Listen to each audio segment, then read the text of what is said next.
Abraham, being one not to, be argumentative with his wife, went, okay, you want me to sleep with another woman? Hopefully my husband would say, absolutely not, if I suggested that. But Abraham, yeah, he was all for that. He was like, sure, no problem. Today we're going to continuing to look at chapter 4 in Galatians. Even in halfway through this chapter, we actually have a new theme again. I think the second half of this chapter is really focusing on 2 covenants and 2 mountains. Let's get into this today. So we're starting with verse 17 in Galatians 4. They eagerly seek you, not commendably, but they wish to shut you out so that you will seek them. But it is good always to be eagerly sought in a commendable manner, and not only when I am present with you. My children, with whom I am again in labor until Christ is formed in you. But I could wish to be present with you now and to change my tone, for I am perplexed about you. Tell me, you who want to be under law, do you not listen to the law? Okay, so that's 17 through 21. Now, I looked up 17 because it seems a really kind of random comment there by Paul. They eagerly seek you. They who? Whom? Yeah, I mean, if you keep going back in verses all the way to the beginning of chapter 4, you really don't get the they there. Everything that I looked up about that, all commentaries and thoughts about it that I could find, all agree that the they has got to be the Judaizers, that group that was harassing them and so forth about the law. But it just doesn't seem to refer back to that anywhere near there. So that's why it's so strange. It seems out of place, the comment. The only thing I can think of is, okay, when you're writing a letter, and you're maybe responding to something that somebody said, you're not writing this letter thinking, millions, zillions of people are going to read this. You're just, you're writing it to those people that you have in mind, right? Or persons. And so I think that that's what's probably going on here. He's referring back thinking, okay, they know exactly who I'm talking about, or he's referring to something that somebody asked him, maybe from the churches in Galatia. So anyway, that's my take on that. But anyway, as we move on, again, he's wanting to be present with them and to change his tone because he's frustrated with them, like he has been the whole letter. Again, tell me, you who want to be under law, do you not listen to law? Have you not read it? Did you not read this thing? I mean, it's really demanding. Like, you want to return to that, All right, and let's move on, verse 22 through 24. For it is written that Abraham had 2 sons, one by the bondwoman and one by the free woman. But the son by the bondwoman was born according to the flesh, and the son by the free woman through the promise. This is allegorically speaking, for these women are 2 covenants, one proceeding from Mount Sinai, bearing children who are to be slaves.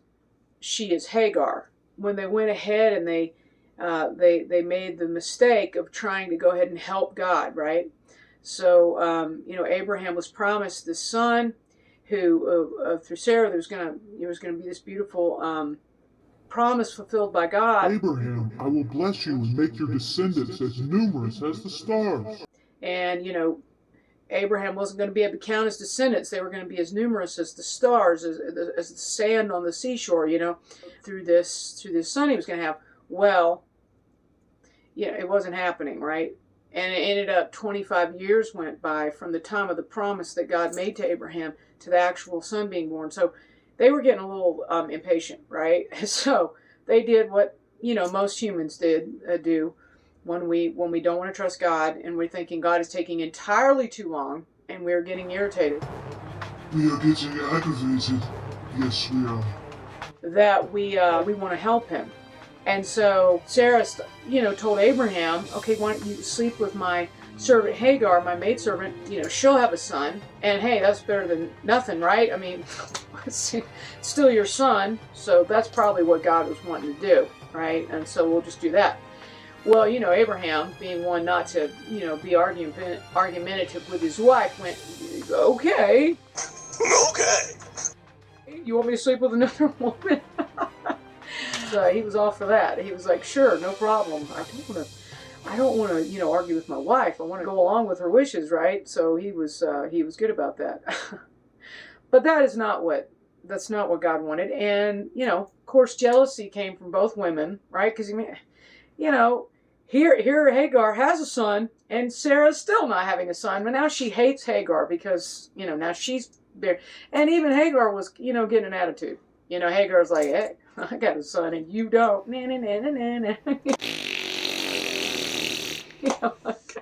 She probably didn't do that exactly, but the point is, there was all this needless strife in the household because of this not waiting on God, right? When we don't wait on God, we're going to have a problem. And you can see that today, people persecuting each other in the church. You got somebody who's really free and not under the demand of the law anymore. And then somebody else, is still burdened by it, still trying to do all the things, right? Still trying to fulfill basically 613 commandments, which they cannot, and so they're frustrated. Ah! I just can't. They're just grumpy most of the time. They live their life grumpy, and so when they see somebody who's doesn't seem to be having that problem and seems to be happy in their relationship with God, you can see some. You can see some irritation going on there.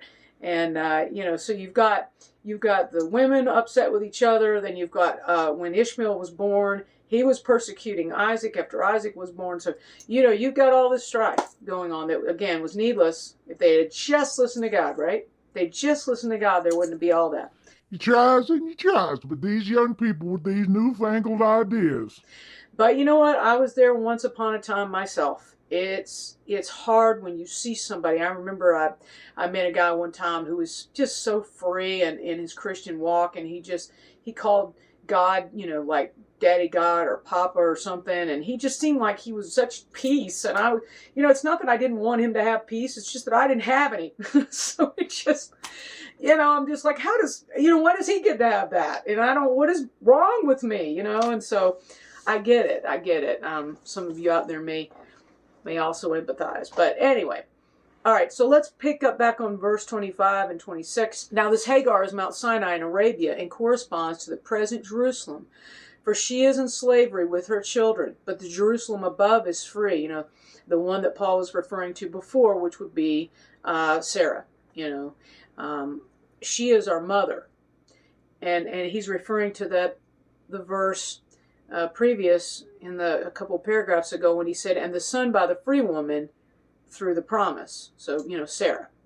And now she's Mount Zion. Now, he doesn't say she's Mount Zion in this, but later on, we see that comparison made in Hebrews.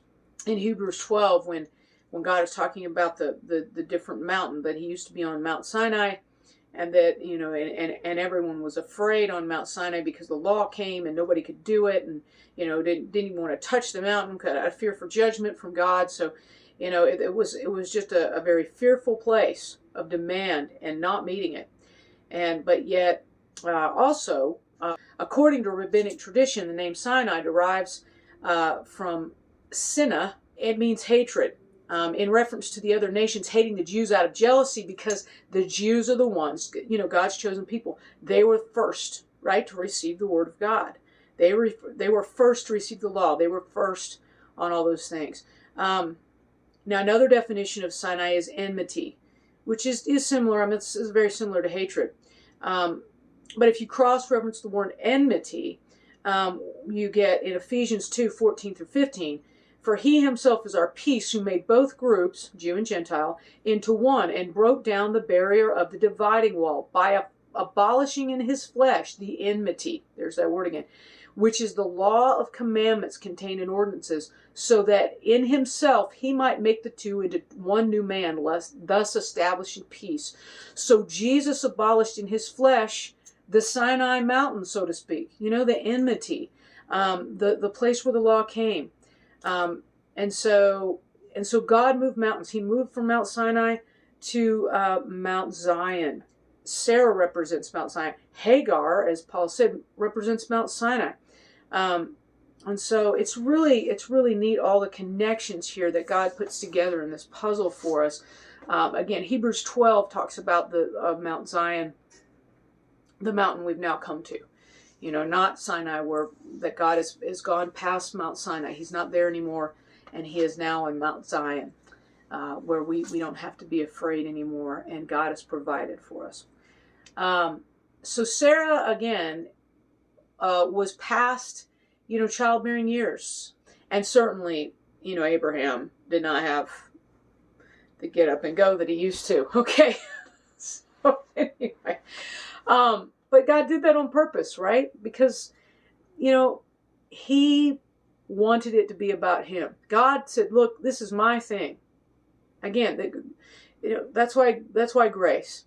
Grace is his undeserved, unmerited favor. It is not favor that we get from God because we did everything right. Absolutely not. And so his promise is going to come through grace as well. It's going to come through on his timing because of his favor. Period. That has nothing to do with us. It's just we have faith in him and he does it. It's not about our works. So let's wrap Galatians 4 up with 27 through 31. For it is written, rejoice, barren woman who does not bear. Break forth and shout, you who are not in labor. For more numerous are the children of the desolate than of the one who has a husband. And you, brethren, like Isaac, are children of promise.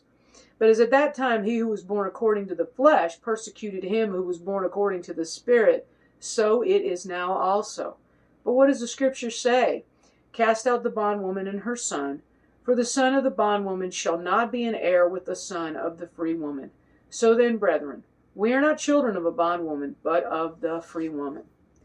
So, Paul begins this passage quoting Isaiah 54:1. So he is going, look, see, this prophetic word from Isaiah is come forth here. This is all about grace. This is not getting what you deserve. This is not just natural. This is supernatural. It's miraculous what God does here. He's going to bring a child out of an old couple that's way past their prime. He's going to renew Sarah's youth. And I've heard before posited that Sarah wasn't just an old shriveled up old woman who was able to have a baby, but that her youth was renewed. And why not? Those who wait for the Lord will gain new strength. They will mount up with wings like eagles. They will run and not get tired. They will walk and not become weary. Bless the Lord, O my soul, and forget none of his benefits, who satisfies your years with good things, so that your youth is renewed like the eagles. And then we see Sarah being wanted by two pagan kings. Sarah was 65 and 90 when she was taken by two different pagan kings. Right? Two pagan kings. Okay, the pagan kings do not steal somebody's wife or what they thought was Abraham's sister. But we know that Abraham went to two different places in pagan. He was in cities of pagan kings and said, "This is my sister," right? And instead of my wife, although she was actually both. She was his half sister and his wife, but he neglected the wife part. And and then the kings took Sarah to be part of their harem. Now, I'm sorry if you got a shriveled up looking old woman. I'm sorry, no pagan king's gonna want her. I mean, they're not looking at the heart. They're not looking at the sweet personality that she has. They're looking at her body, period, right? That's all they're going to be looking at, because they got plenty of women already in their harem. They don't need any more. So if they were looking at Sarah going, we want her, she must have looked pretty darn nice, okay, for a woman that age. So I think that it is very likely that God actually just made her look like she did when she was like 35 or something again, I mean, maybe younger. She was not only able to bear children again because her body was, able to do that, but also she looked really good. So, I hope Abraham kind of looked better too. Poor Sarah. Sorry. My bad. Anyway, so I just want to close up today with the kind of reminder of what we've been talking about. Sometimes I think during the lesson that I'm going over and all the stuff that we're covering, we might lose sight of what it is that we started with and where we're going and all that. So I just wanted to wrap up with the kind of the theme again today is about 2 women, 2 covenants, 2 mountains. You know, if you can just kind of see that as you look back over Galatians 4. God has brought us to a new place. Paul is showing us through these 2 women.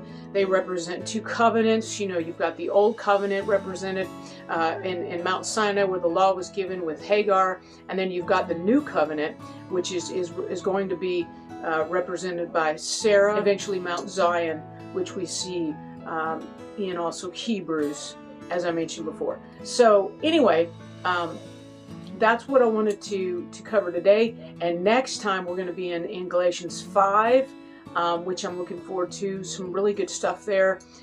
Some really, I think, misunderstood verses about being cut off because of falling from grace, which I think some people have really misinterpreted. But anyway, I think it's really good stuff to dig into, and so I look forward to sharing that with you next time.